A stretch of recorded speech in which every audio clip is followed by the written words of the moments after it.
Good morning, students. How are you? Today's topic is money market instrument में आज बेटा हम जो इंस्ट्रूमेंट करेंगे वो फोर्थ इंस्ट्रूमेंट स्टार्ट करेंगे।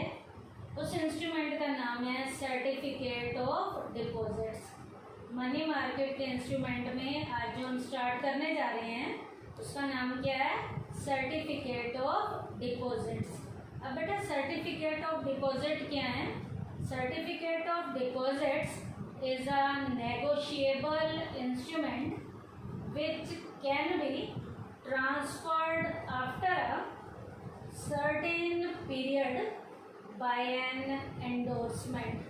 बेटा सर्टिफिकेट ऑफ डिपॉजिट जो है बेटा नेगोशिएबल इंस्ट्रूमेंट होते हैं। नेगोशिएबल इंस्ट्रूमेंट का मतलब क्या होता है? इन्हें हम ट्रांसफ़र कर सकते हैं लेकिन एकदम से नहीं, कुछ टाइम पीरियड के लैप्स होने के बाद, कुछ टाइम पीरियड के पूरा होने के बाद इन्हें क्या किया जा सकता है? ट्रांसफर्ड किया जा सकता है। तो सर्टिफिकेट ऑफ डिपॉजिट्स क्या है? फिर से सुन लीजिए। Is a negotiable instrument which can be transferred after a certain period by an endorsement. उसके बाद है इट इज इशूड बाय। अब बेटा सर्टिफिकेट ऑफ डिपॉजिट्स जो हैं किनके द्वारा इशू किए जाते हैं? शेड्यूल्ड कॉमर्शियल बैंक्स के द्वारा and the Indian financial institution, India के फाइनेंस की इंस्टीट्यूशंस के द्वारा, जो कौन कौन सी हो सकती हैं? Like IDBI, IFCI, ICICI, SIDBI and Exim bank. फिर से सुन लीजिए। सर्टिफिकेट ऑफ डिपॉजिट्स को इशू शेड्यूल्ड कॉमर्शियल बैंक के द्वारा किया जाता है और इंडियन फाइनेंशियल इंस्टीट्यूशन में IDBI, IFCI, ICICI, सिडबी और Exim bank certificate of deposit को इशू करने का काम करते हैं। Certificate of deposits are issued. ये सर्टिफिकेट ऑफ डिपॉजिट किन्हें इशू किए जाते हैं?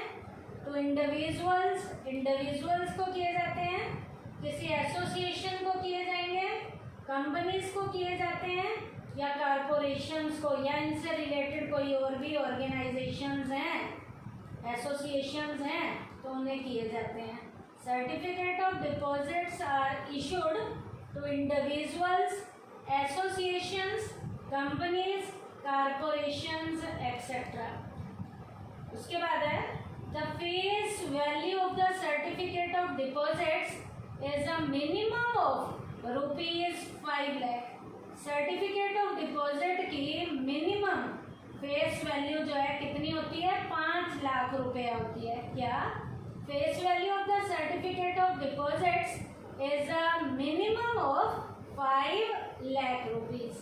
उसके बाद है an investor has got to get certificate of deposits of the minimum amount of ₹25 lakh.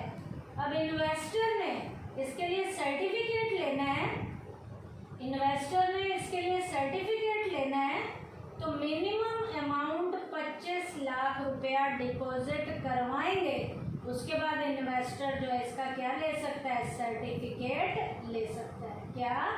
N investor has got to get certificates of deposits of the minimum amount of ₹25 lakh. Investor यदि इसके लिए सर्टिफिकेट लेना चाहता है तो मिनिमम अमाउंट 25 लाख रुपए तक का जमा करवाना पड़ता है, तब इन्वेस्टर इसका क्या लेता है? सर्टिफिकेट लेता है।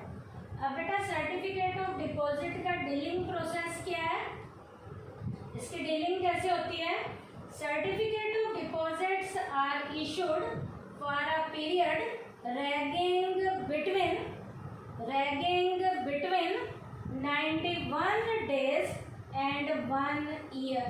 सर्टिफिकेट ऑफ डिपॉजिट का इशू करने का जो टाइम पीरियड होता है 91 डेज और 1 ईयर के बीच का होता है। क्या? Certificate of deposits are issued for a period ranging between 91 days and 1 year. 91 days और 1 ईयर के बीच का इसका जो है इशूइंग का पीरियड होता है। They are issued on discount, इन्हें डिस्काउंट पे इशू किया जाता है। An investor can transfer the certificate of deposits after a lapse of 45 days by an endorsement to any person. Investor इसे ट्रांसफर कर सकता है, लेकिन मैंने बताया था आपको एकदम से नहीं कर सकता। 45 डेज के पूरा होने के बाद ही इसे एंडोर्समेंट पे किसी दूसरे व्यक्ति को ट्रांसफर किया जाता है, क्योंकि ये कैसे डिपॉजिट होते हैं? नेगोशिएबल लेवल के इंस्ट्रूमेंट में रोल प्ले करते हैं। क्या? An investor can transfer the certificate of deposits after a lapse of 45 days by an endorsement to any person. A stamp duty has to be paid on the face value of the certificate.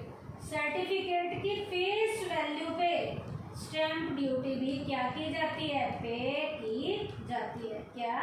A stamp duty has to be paid on the face value of the certificate. तो ये तो money market का instrument हमने कौन सा किया? Certificate of deposit. इसका मैंने आपको मीनिंग बताया। इनको इशू किन के द्वारा किया जाता है, किन किन को इशू किया जाता है? फेस वैल्यू इस सर्टिफिकेट की मिनिमम 5 लाख रुपए होती है। इन्वेस्टर इसका सर्टिफिकेट लेना चाहता है तो मिनिमम अमाउंट 25 लाख का डिपॉजिट कराना पड़ता है। फिर मैंने इसका आपको क्या बताया? डीलिंग का प्रोसेस बताया। उसके बाद बेटा मनी मार्केट का इंस्ट्रूमेंट नेक्स्ट हम 5th स्टार्ट करने जा रहे हैं, जिसका नाम है कॉमर्शियल बिल। कॉमर्शियल बिल ये भी मनी मार्केट का इंस्ट्रूमेंट है। It is a negotiable instrument which can be easily transferred. ये भी बेटा नेगोशिएबल लेवल का इंस्ट्रूमेंट है, इसे भी हम इजीली ट्रांसफर कर सकते हैं। नेगोशिएबल लेवल का इंस्ट्रूमेंट है कमर्शियल बिल, और इसे इजीली लेवल पे ट्रांसफर किया जाता है। It is used to finance the credit sale. उधार की बिक्री के लिए इसका यूज किया जाता है। उधार की बिक्री के लिए इस फाइनेंस का यूज किया जाता है, इस इंस्ट्रूमेंट का यूज किया जाता है। The seller draw the bill. Seller जो है बिल को बनाएगा एंड बायर एक्सेप्टेड, और खरीदने वाला इसे एक्सेप्ट करता है। The buyers honours the bill on the due date. Due date पे बायर जो है बिल को ओनर करता है, देता है। If the seller needs money before the due date he can get the bill discounted. अब बेटा सेलर को ड्यू डेट से पहले पैसा चाहिए तो वो उसको डिस्काउंट पर प्राप्त कर सकता है। किससे? From the bank. क्या? If the seller needs money before the due date he can get the bill discounted from the bank. Due date से पहले यदि सेलर को पैसे की जरूरत है तो ये बैंक से ड्यू डेट से पहले बिल को क्या करवा सकता है? डिस्काउंट करवा सकता है। It is a short term instrument. ये शॉर्ट टर्म के इंस्ट्रूमेंट में रोल प्ले करता है। कमर्शियल बिल आपको पता है मनी मार्केट के इंस्ट्रूमेंट सारे शॉर्ट टर्म के इंस्ट्रूमेंट हैं। Generally issued for a period of 90 days. ज़्यादातर इसे 90 डेज के लिए क्या किया जाता है? इशू किया जाता है। क्या?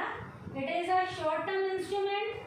कमर्शियल बिल शॉर्ट टर्म के इंस्ट्रूमेंट हैं, generally issued for a period of 90 days. इन्हें ज़्यादातर 90 डे के 90 दिन के पीरियड के लिए इसे क्या किया जाता है? इशू किया जाता है। तो ये तो कमर्शियल बिल था, इसका मीनिंग था क्या? नेगोशिएबल इंस्ट्रूमेंट है, इजीली ट्रांसफर हो जाते हैं।